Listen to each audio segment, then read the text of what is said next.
এখন বর্তমান কিন্তু নিচু সিজন, তো দেখবেন ছোট ছোট বাচ্চারা কিন্তু নিচু পছন্দ করে। আমরা যখন ছোট ছিলাম তখন আমরা পছন্দ করছি, বাট এখনো পছন্দ করি। তবে নিচু যারা ছোট ছোট বাচ্চার নিচু খায়, সাবধান, নিচুই কিন্তু ছোট বাচ্চার মৃত্যুর কারণ হতে পারে। আমি দেখলাম নিউজে ছোট্ট একটা বাচ্চা 13 মাস বয়স, তো লিচু খাইতে লিচুর আটি সহ খেয়ে ফেলেছে, পরে শ্বাসরুদ্ধ হয়ে সে মারা গেছে।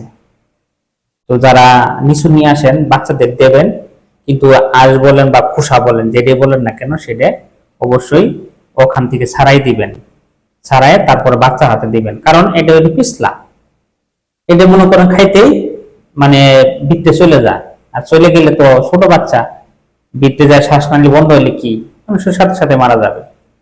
তো অতএব যারা অভিভাবক আছেন তারা সাবধান, লিচু নিয়ে আসেন কিন্তু বাচ্চার হাতে সরাসরি দিবেন না, আঁশ বা খোসা খুইলে তারপরে দিবেন।